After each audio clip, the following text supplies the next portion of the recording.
സ്റ്റേജിലൊന്നും നിന്ന് അങ്ങനെ പറഞ്ഞിട്ടൊന്നും പരിചയമില്ല. പക്ഷെ ഞാൻ നിങ്ങളുടെ അടുത്ത് എൻ്റെ ഇത് 6ാമത്തെ അറ്റംപ്റ്റാണ്. 6ാമത്തെ അറ്റംപ്റ്റിലാണ് ഞാൻ ഈ CGL ക്ലിയർ ചെയ്തത്. അപ്പോൾ എനിക്ക് ഒരുപാട് മിസ്റ്റേക്സ് ഉണ്ടായിട്ടുണ്ട്. അപ്പം ആ മിസ്റ്റേക്സ് നിങ്ങളുടെ അടുത്ത് എൻ്റെ സക്സസ് പറയുന്നതിനേക്കാളും നിങ്ങൾക്ക് പഠിക്കാൻ പറ്റുക എൻ്റെ മിസ്റ്റേക്സിൽ നിന്നായിരിക്കും. അപ്പം ഒരുപാട് മിസ്റ്റേക്സ് ഉണ്ടായിട്ടുണ്ട്. ഞാൻ അതിങ്ങനെ പോയിൻ്റായിട്ട് എഴുതി വെച്ചിട്ടാണ് കൊണ്ടുവന്നത്. കാര്യം മറന്നു കൊണ്ടാന്ന് വെച്ചിട്ട്. ഒരു സെക്കൻഡ്. ഓക്കെ, ഞാൻ പാസ് ഔട്ട് ആവുന്നത് 2018 ഓക്കെ. 2018 പാസ് ഔട്ടായി. അന്നത്തെ ഒരു 2018 CGL ഞാൻ പാസ് ഔട്ട് ആയി കഴിഞ്ഞിട്ട് ഉടനെ ആയിരുന്നു. അപ്പോൾ ആ സമയത്ത് ജസ്റ്റ് പാസ് ഔട്ടായി SSC എന്താണെന്ന് തന്നെ നമ്മൾ പലർക്കും ഇപ്പം കേരളത്തിൽ നിന്ന് തന്നെ വളരെ കുറച്ച് സെലക്ഷൻ വരുന്നതിൻ്റെ കാരണം നമുക്ക് SSCയെ കുറിച്ചുള്ളൊരു അവയർനെസ് കുറവായതുകൊണ്ടാണ്. അപ്പോൾ ഞാനും ജസ്റ്റ് പാസ് ഔട്ടായി ഉടനെ തന്നെ ഈ SSCയിലേക്ക് വന്നു. അപ്പോൾ SSC അപ്പോഴാണ് എന്താണ് സിലബസ് അല്ലെങ്കിൽ എന്താണ് പഠിക്കേണ്ടതെന്ന് തന്നെ അറിയുന്നത്. അന്ന് ഫസ്റ്റ് ജസ്റ്റ് ടയർ 1 എഴുതി എനിക്ക് ഒരു പ്രതീക്ഷയില്ല ക്ലിയർ ആവുമെന്നുള്ളത്. എന്നിട്ട് ഞാൻ എഴുതി. അത് കഴിഞ്ഞിട്ട് പിന്നെയും ഇതിൻ്റെ ഒരു കോച്ചിങ് ഭാഗമായിട്ട് ഇങ്ങനെ പഠിക്കുന്നൊക്കെ ഉണ്ട്. അങ്ങനെ ഒരു പ്രതീക്ഷയില്ലായിരുന്നു. പക്ഷേ എന്തോ ഒരു ഇത് ടയർ 1 ക്ലിയറായി. അപ്പോൾ ടയർ 1 ക്ലിയർ ആയത് ടയർ 2 ഇനി ജസ്റ്റ് ഒരു മാസവും കൂടെ ഉള്ളൂ. അപ്പോഴാണ് ഞാൻ അറിയുന്നത് ടയർ 1 ക്ലിയർ ആയിരുന്നു.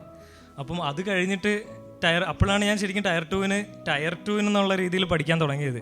അപ്പോൾ ആ ഒരു മാസം പ്രിപ്പയർ ചെയ്തതുകൊണ്ട് ശരിക്കും പറഞ്ഞാൽ അങ്ങനെ SSC ക്രാക്ക് ചെയ്യാൻ ഭയങ്കര ബുദ്ധിമുട്ടാണ്.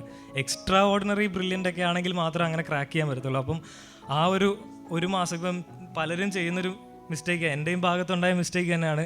നമ്മൾ ടയർ 1 റിസൾട്ട് വന്നു കഴിഞ്ഞിട്ട് ടയർ 2 പ്രിപ്പയർ ചെയ്യാൻ നിൽക്കും. ഓക്കെ, ഇപ്പം എൻ്റെ ഭാഗത്ത് നിന്ന് നോക്കുമ്പം ആ ടയർ 1 റിസൾട്ടിൽ നമ്മൾ ക്വാളിഫൈ ആകുമോ ഇല്ലയോ എന്ന് അറിയില്ലായിരുന്നു. അതുകൊണ്ടാണ് എന്ന് വിചാരിക്കാം. പക്ഷെ അങ്ങനെ വിചാരിച്ചാണ് പലരും പ്രിപ്പയർ ചെയ്യാതിരിക്കുന്നത്. പക്ഷെ അത് മണ്ടത്തരമാണ്. കാര്യം ടയർ 2 നിങ്ങൾ പ്രിപ്പയർ ചെയ്തെന്ന് പറഞ്ഞുകൊണ്ട് അത് ഒരിക്കലും ഒരു നഷ്ടമായി വരത്തില്ല. അതുകൊണ്ട് നിങ്ങൾ ടയർ 1 പാസ്സാവത്തില്ല, അത് രണ്ടാമത്തെ കാര്യം. ടയർ 1 കഴിഞ്ഞാൽ ടയർ 1 മുമ്പ് തന്നെ ടയർ 2 പ്രിപ്പയർ ചെയ്യുക. അതുകൂടെ തന്നെ ടയർ 1 കഴിഞ്ഞ് കഴിഞ്ഞാൽ ടയർ 2 കുറച്ചുകൂടെ ഇൻറ്റൻസ് ആയിട്ട് പ്രിപ്പയർ ചെയ്യണം. അതാണ് എനിക്ക് ആദ്യം പറ്റിയ മിസ്റ്റേക്ക്. അങ്ങനെ 2018 ടയർ 2 കിട്ടിയില്ല. അതിനുശേഷം ഞാൻ പാസ് ഔട്ട് ആയി കഴിഞ്ഞിട്ട് എനിക്ക് ഏറ്റവും കൂടുതൽ ആഗ്രഹം എനിക്ക് എയർഫോഴ്സിൽ ജോയിൻ ചെയ്യണമെന്നായിരുന്നു. എയർഫോഴ്സിൽ പൈലറ്റ് ആവണമെന്നായിരുന്നു എൻ്റെ ഒരു ആഗ്രഹം. ഞാൻ അങ്ങനെ എയർഫോഴ്സിന് വേണ്ടിയും ആണ് ഫോക്കസ് ചെയ്തിട്ട് പഠിച്ചുകൊണ്ടിരുന്നത്. അങ്ങനെ ഞാൻ ഏകദേശം 11 SSB അറ്റൻഡ് ചെയ്തിട്ടുണ്ട്. അതിലെല്ലാം ഫെയിലായിട്ടാണുള്ളത്. അതിൽ പലതും ഫസ്റ്റ് സ്റ്റേജ്, സെക്കൻഡ് സ്റ്റേജ്, അങ്ങനെ കുറേ സ്റ്റേജസ് ഉണ്ട്, തേർഡ് സ്റ്റേജ്, അങ്ങനെ പല സ്ഥലത്തായിട്ട് ഫെയിലായി. അങ്ങനെ എൻ്റെ ഒരു കൊറോണയ്ക്ക് തൊട്ട് മുമ്പ് വരെ ഞാൻ വേറെ ഒന്നും ട്രൈ ചെയ്തിരുന്നില്ല. SSC ഞാൻ ജസ്റ്റ് ഒരു ഇത് കിട്ടിയില്ല എന്നുണ്ടെങ്കിൽ പോലും അങ്ങനെ ഒരു വലിയൊരു ഫോക്കസ് SSCക്ക് കൊടുത്തിട്ട് തന്നെ ഇല്ലായിരുന്നു. വേറെ ഒരു എക്സാമിന് ഞാൻ ഫോക്കസേ കൊടുത്തിട്ടില്ല. ജസ്റ്റ് ഈ SSBയുടെ ഇൻ്റർവ്യൂവിന് മാത്രം കൊടുത്തു. അതാണ് എൻ്റെ പറ്റിയ രണ്ടാമത്തെ മിസ്റ്റേക്ക്. നിങ്ങളിപ്പോൾ SSCക്ക് പ്രിപ്പയർ ചെയ്യുന്നുണ്ടാവും. SSC പ്രിപ്പയർ ചെയ്യുമ്പോൾ ഒരുപാട് എക്സാംസ് പാരലി വരുന്നുണ്ടാവും. ഇപ്പം പലർക്കും അറിയാതെ, ഇപ്പം ഞാനിപ്പോൾ കറൻ്റ്ലി വർക്ക് ചെയ്യുന്നത് NITയിലാണ്.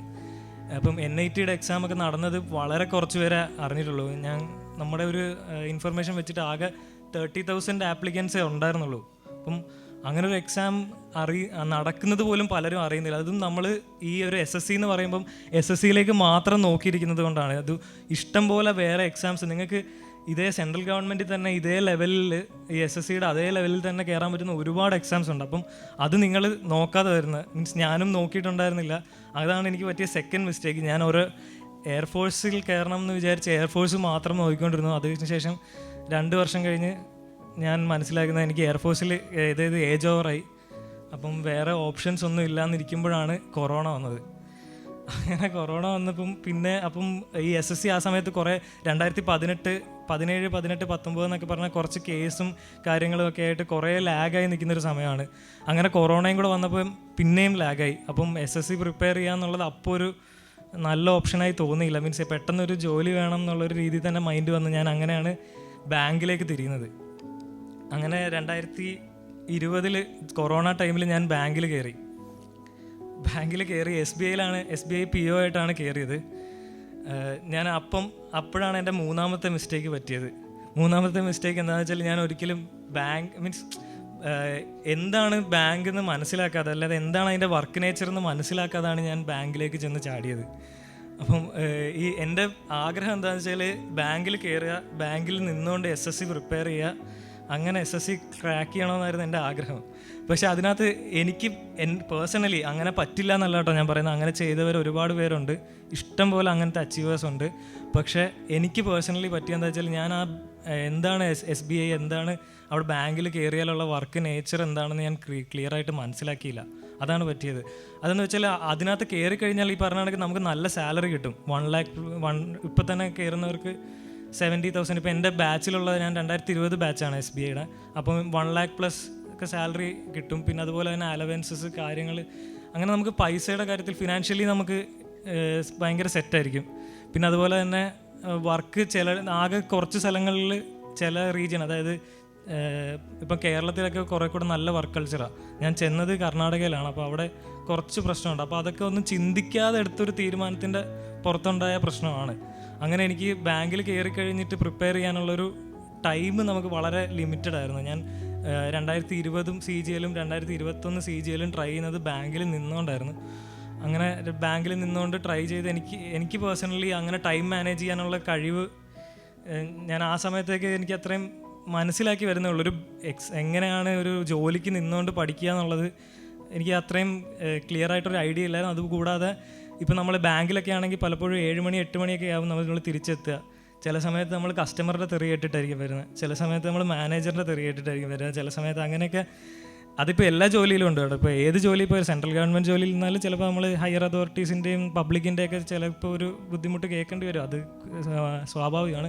പക്ഷേ ആ സമയത്ത് നമ്മൾ അത് കഴിഞ്ഞിട്ട് വന്ന് പഠിക്കുക എന്ന് പറയുമ്പോൾ ഒരു മൈൻഡ് സെറ്റ് എങ്ങനെ ഡെവലപ്പ് ചെയ്തെടുക്കാമെന്ന് മനസ്സിലായത് ആ SBI-യിൽ നിന്ന ടൈമിലാണ്. പക്ഷേ എന്നാലും SBI-യിൽ നിന്നുകൊണ്ട് എനിക്കത് കണ്ടിന്യൂ ചെയ്യാനൊരു ബുദ്ധിമുട്ടുള്ളത് കൊണ്ട്, അതായത് ട്രാക്ക് ഏറ്റവും ഇമ്പോർട്ടൻ്റ് കാര്യം, നിങ്ങൾ ജോലി ചെയ്തുകൊണ്ട്, ഇപ്പം പലരും ഇവിടെ അച്ചീവേഴ്സ് ഉണ്ടാവും, അവർ ജോലി ചെയ്തുകൊണ്ട് പഠിക്കാൻ ഉദ്ദേശിക്കുന്നുണ്ടാവും. അപ്പോൾ അവർക്കുള്ള ഏറ്റവും വലിയൊരു ഇത്, നിങ്ങൾ മീൻസ് ഒരു വർഷമോ 2 വർഷമൊക്കെ ഗ്യാപ്പ് വന്നു കഴിഞ്ഞാൽ പിന്നെ അതിലേക്ക് തിരിച്ചു വരിക എന്ന് പറയുന്നത് ഭയങ്കര ഡിഫിക്കൽട്ടാണ്. അപ്പോൾ അതുകൊണ്ട് നിങ്ങൾ ജോലിക്ക് കയറി കഴിഞ്ഞ് കഴിഞ്ഞാൽ അപ്പം തൊട്ട് മാക്സിമം അപ്പം തന്നെ ഒരു പഠിച്ച് തുടങ്ങണം. ഇപ്പോൾ വേറൊന്നും കിട്ടണമെന്ന് ആഗ്രഹം ഉണ്ടെങ്കിൽ ആ കയറുന്ന ദിവസം തൊട്ട് തന്നെ പഠിച്ചു തുടങ്ങണം. എന്നാൽ മാത്രമേ നമുക്ക് അടുത്തത് അച്ചീവ് ചെയ്യാൻ പറ്റുള്ളൂ. അപ്പം അതുകൊണ്ട് തന്നെ ഞാൻ ബാങ്കിൽ നിന്ന് കയറി പഠിക്കാൻ ശ്രമിച്ചെങ്കിലും എനിക്ക് അധികം നടന്നില്ല. അങ്ങനെ ഞാൻ ബാങ്കിൽ നിന്ന് റിസൈൻ ചെയ്തു. 2022 CGL-ൻ്റെ വേക്കൻസി കണ്ടിട്ട് റിസൈൻ ചെയ്തതാണ്. CGL-ന് 30,000-ഓളം വേക്കൻസി 2022 ഉണ്ടായിരുന്നു. അപ്പം അതെനിക്ക് ആ സമയത്ത് എനിക്ക് തോന്നുന്നു ആ ടൈമിൽ തന്നെ ഏറ്റവും ബെസ്റ്റ് വേക്കൻസി, ഒരു 10 വർഷത്തിൽ തന്നെ ഏറ്റവും ബെസ്റ്റ് വേക്കൻസി ആയിരുന്നത്. അങ്ങനെ 30,000 വേക്കൻസി കണ്ടിട്ടാണ് ഞാൻ ചാടിയത്.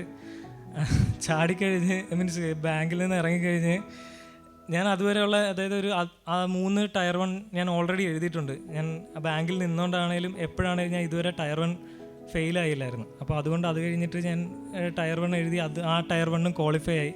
അപ്പോൾ എനിക്ക് നല്ല കോൺഫിഡൻസ് ആയി. ഓക്കെ, ഇതിപ്പം ബാങ്കിൽ നിന്നുകൊണ്ട് പഠിച്ചുകൊണ്ടല്ലേ എനിക്ക് കിട്ടാൻ, ഞാൻ ബാങ്കിൽ നിന്ന് പുറത്തിറങ്ങിയാൽ ഞാൻ സെറ്റാക്കും, എന്തായാലും എഴുതിയെടുക്കും എന്നുള്ള രീതിയിൽ ഞാൻ Tier 1 കഴിഞ്ഞു. Tier 1 ക്ലിയറായി, സന്തോഷമായി. അത് കഴിഞ്ഞിട്ട് Tier 2-ന് ഒരു 3 മാസമുണ്ട്.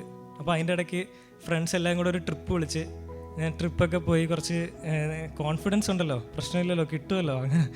അങ്ങനെ ഞാൻ ലഡാക്കിൽ ട്രിപ്പൊക്കെ പോയി കഴിഞ്ഞ് പിന്നെയാണ് Tier 2 എഴുതുന്നത്. 30,000 വേക്കൻസി ഉണ്ട്, ഒരു 30,000-ൽ ഒരാളാവാൻ പറ്റും എന്നുള്ളൊരു ഓവർ കോൺഫിഡൻസ് എനിക്കുണ്ടായിരുന്നു.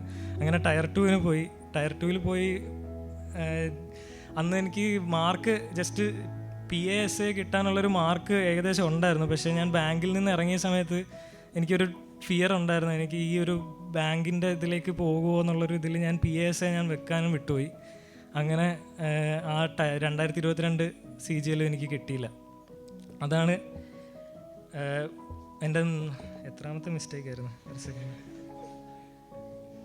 4ാമത്തെ മിസ്റ്റേക്ക്. അത് മിസ്റ്റേക്ക് എന്താ വെച്ചാൽ Tier 1-ൻ്റെയും Tier 2-ൻ്റെയും ഇടയ്ക്ക് നിങ്ങൾക്ക് ചിലപ്പോൾ സമയം ഉണ്ടാവും, ചിലപ്പോൾ എക്സാം നീണ്ടുപോകും. അപ്പോൾ പക്ഷേ അതിന് നിങ്ങൾ ആ സമയത്ത് വേറെ ട്രിപ്പോ കാര്യങ്ങളിലോ എൻഗേജ് ആവാതെ കുറേ കൂടെ ഫോക്കസ് ചെയ്ത് പഠിച്ചു കഴിഞ്ഞാൽ നിങ്ങൾക്ക് എന്തായാലും കിട്ടുന്നതാണ്. അപ്പോൾ അങ്ങനെ ഉള്ള മണ്ടത്തരങ്ങൾ ചെയ്യാതിരിക്കുക. അടുത്ത മിസ്റ്റേക്ക്, അതിനു മുമ്പ് വരെ 2022-ലാണ് പാറ്റേൺ മാറുന്നത്. അതായത് അതിനു മുമ്പ് കുറേ കൂടി ഇമ്പോർട്ടൻസ് ഈ മാത്സിനും ഇംഗ്ലീഷിനും ആയിരുന്നു. ടയർ 2-ലൊക്കെ മാത്സിനും ഇംഗ്ലീഷിനും. അപ്പോൾ ഇംഗ്ലീഷ് അത് കഴിഞ്ഞിട്ട് റൈറ്റിംഗും ഉണ്ട്. അപ്പം കുറേ കൂടെ അതിനാണ് ഇമ്പോർട്ടൻസ്. GK-ക്ക് വലിയൊരു ഇമ്പോർട്ടൻസ് ഇല്ലാത്തൊരു ടൈമായിരുന്നു. അപ്പോൾ അങ്ങനെ നിന്ന സമയത്ത് ഞാൻ GK വലിയ ഇമ്പോർട്ടൻസ് കൊടുത്ത് പഠിക്കൂല, ബാക്കിയുള്ളതിൽ മാർക്ക് വെച്ചിട്ട് കവറപ്പ് ചെയ്യാമെന്നായിരുന്നു എൻ്റെ സ്ട്രാറ്റജി. അങ്ങനെ 2022 എനിക്ക് മനസ്സിലായി അതുകൊണ്ട് നടക്കില്ല. ഇപ്പം ഈക്വലി എല്ലാത്തിനും ഇമ്പോർട്ടൻസ് ഉള്ള ഇതാണ്. അപ്പം GK ഞാൻ ശരിക്കും പറഞ്ഞാൽ ഒരിക്കൽ പോലും അതിന് മുമ്പ് വരെ 2022 മുമ്പ് വരെ ഒരിക്കൽ പോലും ഞാൻ സിലബസ് കംപ്ലീറ്റ് ചെയ്തിട്ടുണ്ടായിരുന്നില്ല. എൻ്റെ ഇത് ബാക്കിയുള്ളതിന് കവർ ചെയ്യുക, GK-യിൽ ഇഷ്ടമുള്ള സബ്ജക്റ്റ് പഠിക്കുക, പോവുക, അങ്ങനെയായിരുന്നു വിചാരിച്ചുകൊണ്ടിരുന്നത്. പക്ഷേ അത് മീൻസ് അതൊരു വലിയ മണ്ടത്തരമാണ്. നിങ്ങളിപ്പം പഠിക്കാൻ പോകുന്നവർക്ക് എനിക്ക് പറയാനുള്ളത്, നിങ്ങൾ ഫസ്റ്റ് തിങ്ക് ചെയ്യേണ്ടത് സിലബസ് കംപ്ലീറ്റ് ചെയ്യുക എന്നുള്ളതാണ്. അതിപ്പോൾ എല്ലാ സബ്ജക്റ്റിൻ്റെയും ഫസ്റ്റ് സിലബസ് കംപ്ലീറ്റ് ചെയ്യുക. ഒരു സോഴ്സിലും, എൻ്റെ ഒരു അഭിപ്രായം, ഒരൊറ്റ സോഴ്സ് ഫോക്കസ് ചെയ്ത് സിലബസ് കംപ്ലീറ്റ് ചെയ്യുക. അങ്ങനെയാണെങ്കിൽ അത് കഴിഞ്ഞിട്ട് നിങ്ങൾക്ക്, അതായത് സിലബസ് വൺസ് കംപ്ലീറ്റ് ചെയ്ത് കഴിഞ്ഞാൽ നിങ്ങൾ മോക്ക് ടെസ്റ്റ് എഴുതുമല്ലോ. മോക്ക് ടെസ്റ്റ് എഴുതുമ്പോൾ നിങ്ങൾക്ക് മനസ്സിലാവും എന്തൊക്കെയാണ് നിങ്ങളുടെ ഷോർട്ട് കമ്മിങ്. നിങ്ങളിപ്പോൾ ആ ഒരൊറ്റ സോഴ്സിൽ നിന്ന് പഠിച്ചിട്ട് എവിടെയെങ്കിലുമൊക്കെ ഷോർട്ട് കമ്മിങ് ഉണ്ടാവും ഡെഫിനറ്റ്ലി. അത് നിങ്ങൾക്ക് ആ മോക്ക് ടെസ്റ്റ് എഴുതുന്ന സമയത്ത് മനസ്സിലാവും. അപ്പോൾ ആ സമയത്ത് നിങ്ങൾ വേറെ സോഴ്സസ് തപ്പിയാൽ മതി. പക്ഷേ സിലബസ് കംപ്ലീറ്റ് ചെയ്യുമ്പം എൻ്റെ അഭിപ്രായത്തിൽ ഒരൊറ്റ സോഴ്സിൽ വിശ്വസിക്കുക, ആ സോഴ്സിൽ നിന്ന് കംപ്ലീറ്റ് ചെയ്യുക. എന്നിട്ട് നിങ്ങൾ ബാക്കി മൾട്ടിപ്പിൾ സോഴ്സസിലേക്ക് ആദ്യം തന്നെ പോയി കഴിഞ്ഞാൽ ഫുൾ കൺഫ്യൂഷൻ ആവത്തേ ഉള്ളൂ. അപ്പം എൻ്റെ അഭിപ്രായത്തിൽ ഫസ്റ്റ് ആ ഒരു സിലബസ് കംപ്ലീറ്റ് ഒരൊറ്റ സോഴ്സിൽ നിന്ന് കംപ്ലീറ്റ് ചെയ്യുക. അതാണ് എൻ്റെ അടുത്ത പറ്റിയ മിസ്റ്റേക്ക്. ഞാൻ GK-യുടെ ഒരിക്കൽ പോലും സിലബസ് കംപ്ലീറ്റ് ചെയ്തില്ലായിരുന്നു. അങ്ങനെയാണ് ഞാൻ 2023 CGL എഴുതാൻ പോകുന്നത്. ഞാൻ എല്ലാ സിലബസും കംപ്ലീറ്റ് ചെയ്ത്, മാത്സ് കംപ്ലീറ്റ് ചെയ്ത്, എല്ലാത്തിൻ്റെയും സിലബസ് കംപ്ലീറ്റ് ചെയ്തിട്ടാണ് ഞാൻ എക്സാം എഴുതാൻ പോയത്. അപ്പോൾ പറ്റിയ മിസ്റ്റേക്ക് എന്താണെന്ന് വെച്ചാൽ 2023 ഒരു ലക്കിൻ്റെ ഒരു ഫാക്ടറും കൂടെ ഉണ്ടായിരുന്നു. എൻ്റെ 16 മാർക്ക് നോർമൽ മറ്റേ എക്സാമിൻ്റെ ക്വസ്റ്റ്യൻസ് മാറിയത് കൊണ്ട് മാറിപ്പോയി. അല്ലായിരുന്നെങ്കിൽ ആ CGL-ലും ചിലപ്പോൾ കയറിപ്പോയിട്ടുണ്ടാവുമായിരുന്നു.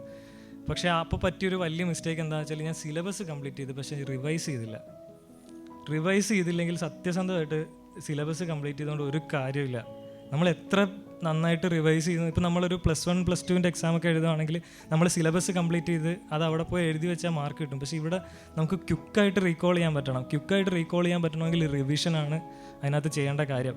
അത് എൻ്റെ അഭിപ്രായത്തിൽ ഒരു മാസം മുന്നേ, അതായത് ടയർ 2-ൻ്റെ ഒക്കെ ഒരു മാസം മുന്നേ തന്നെ റിവിഷന് മാത്രമായിട്ട് മാറ്റി വെച്ചാൽ മാത്രമേ നമുക്ക് കൂടുതൽ മാർക്ക് സ്കോർ ചെയ്യാൻ പറ്റുള്ളൂ. അപ്പം റിവിഷൻ 2023 ഈവൻ ദോ ലക്ക് കൊണ്ടാണ് കിട്ടാതിരുന്നതെങ്കിലും റിവിഷൻ ചെയ്യാത്തതായിരുന്നു വലിയൊരു ഫാക്ടറായി വന്നത്.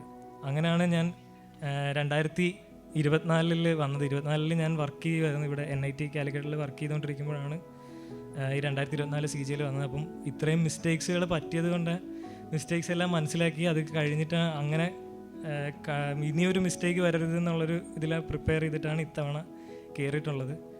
അപ്പം നിങ്ങളുടെ അടുത്ത് എൻ്റെ സക്സസ് പറയുന്നതിനേക്കാളും ഏറ്റവും കൂടുതൽ ഫെയിലിയർ പറഞ്ഞു കഴിഞ്ഞാലാണ് നിങ്ങൾക്ക് ഉപകാരപ്പെടുക എന്ന് വിചാരിച്ചിട്ടാണ് ഇത്രയും പറഞ്ഞത്. എന്തെങ്കിലും മനസ്സിൽ നിങ്ങൾക്കും ഇംപ്ലിമെൻറ്റ് ചെയ്യാൻ പറ്റുമെന്ന് വിചാരിക്കുന്നത്. Thank you.